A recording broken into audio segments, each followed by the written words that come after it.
kyewuunyisa naye ate nga kituufu nti munnange waliyo omuntu ali eyo nga ye omulimu gwe gwa kutegeka bibonerezo by'abalamuzi bayimirira wamu n'abantu.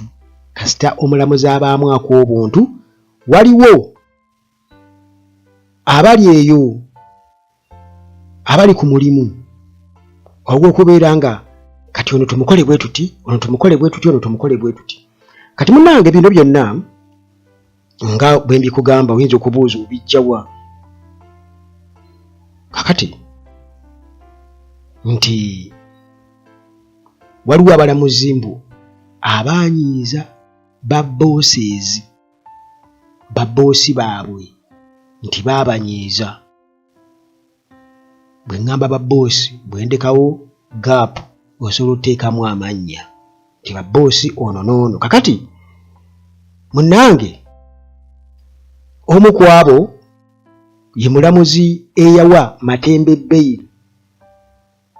Omulamuzi eyawa Matembe Bail nti ono bamutransferinze, bamuwadde transfer Kiboga beera eyo baatugamba nti ng'aba traffic mu boofiisa ze ba traffic abazza emisango wano oba tebaagala ku ripootinga ssente eri babboosi baabwe. Ogenda okulaba katakwi gye bakuteeka.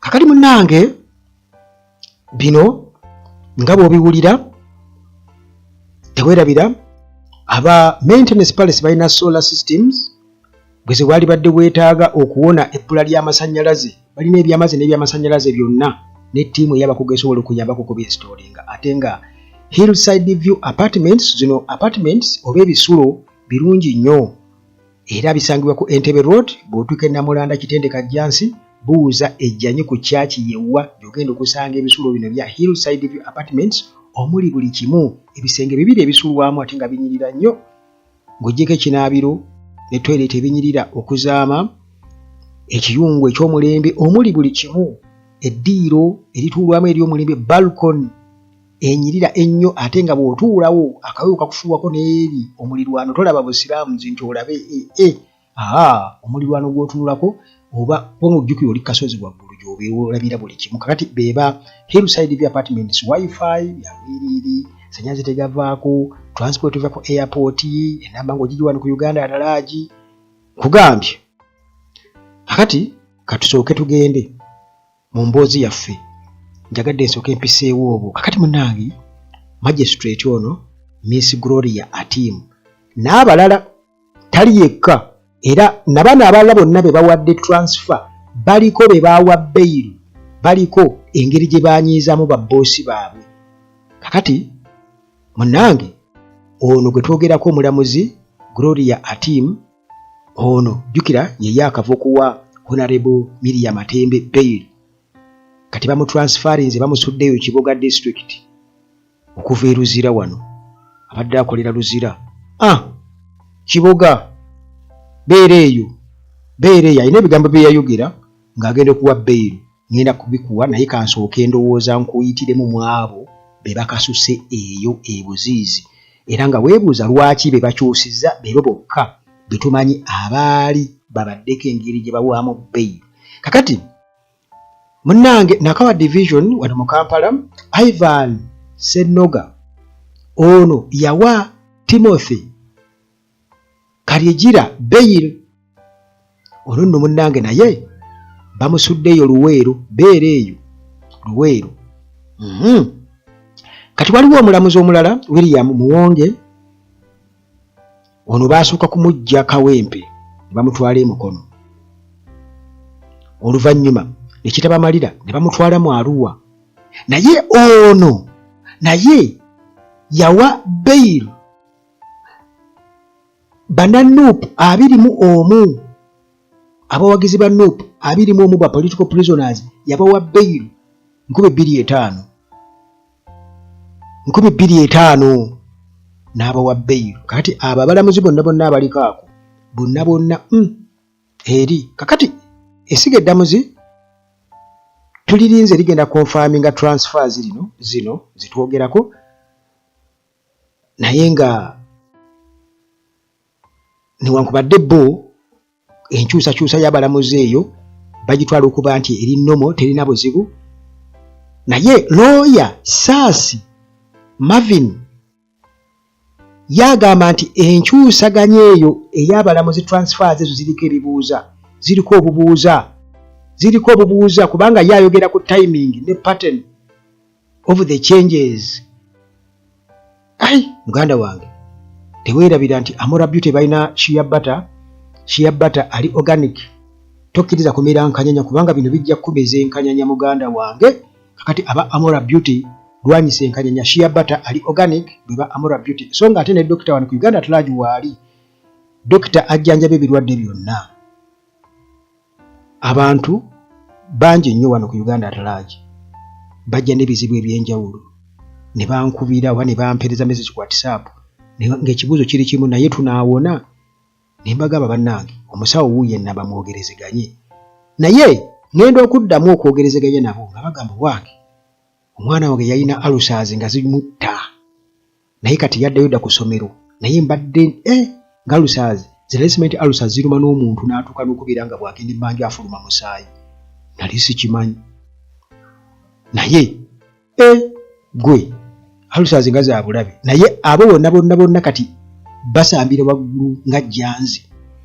Kakati eyo tuveeyo abaagala okwejjanjaba mugende mwejjanjaba kubanga oyo ye namubawanga kirabo wano ku Uganda Atalaji nti bwe nkuwa ennamba ya dokita mba nkuwadde bulamu tonyooma maye kati mwe mwagala nnyo mulina engeri standard zemwati abantu alina kuba bwati ono alina kuba bwati. Muganda wange liri ddagala ate guli mukono oguwonya oba ogitegeera wakibaita omukono oguwonya oba mukimanyi mwali mukiwuliddeko waliwo omukono oguwonya waliwo n'ogutawonya era waliyo n'abasawo nga ye buli mulwadde gwalongoosa afa ng'era baboogerako oyo singa mwayogedde oyo naye ng'ate waliyo oli nga ye buli gwalongoosa alama era lwalongooseza omuntu n'afa kimuyisiza ddala bubi nnyo naye ono kiba nomo yakimanyi buli gwalongoosa afa. Kakati Kigwagwa alina omukono oguwonya kyenyinza okubagamba baganda bange ate ali talented. Bwenjogera ku kigambo talent kiva eri Katonda kati omugezi yeka yasobola okitegeera ekyo. Kakati lawyer Saasi Marvin ng'amaze okulaba engeri gye bakyusizaamu abalamuzi bano atugamba nti bino byonna tulina okuba nga twebuuza ebibuuzo oba omuntu alina okutunyonyola lwaki babakyusizza mbagirawo suddenly.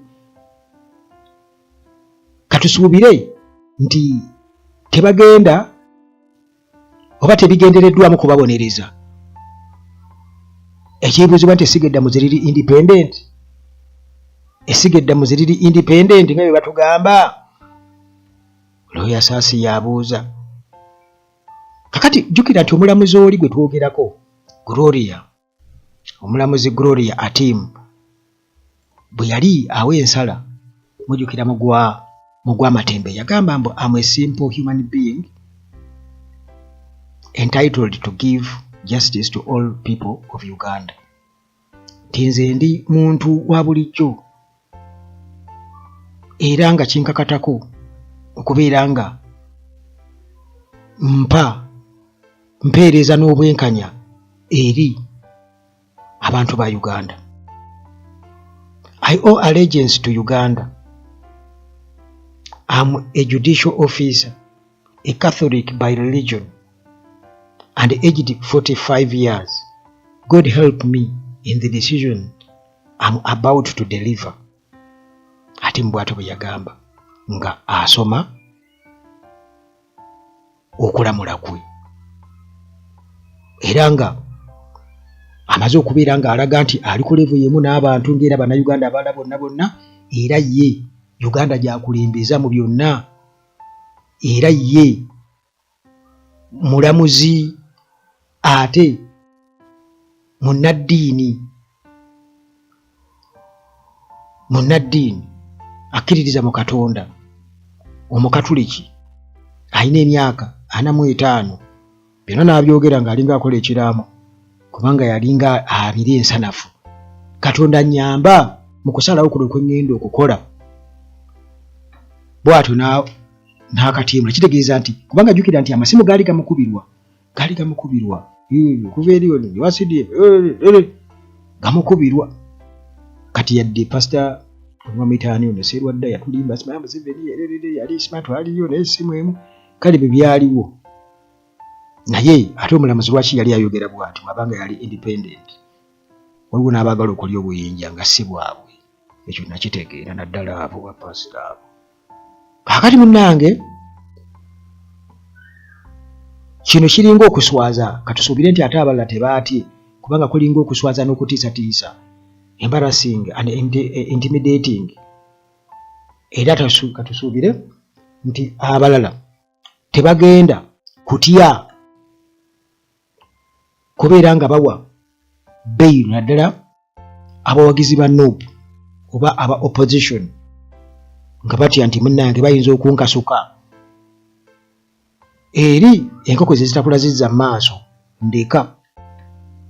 Kati munnange bwe biri mu kkooti era naawe ne bw'oba owakana oyinza okudda mu byenjogedde ne nkubuulira baani be bawa bail nakyo ekibatuuseeko nawa gye baba batutte, oyinza naawe okujja n'otuwa endowooza yo nti nedda bibaawo eyo nno mu rutiini yago nti y'abalamuzi essiga eddamuzi bwe terikola.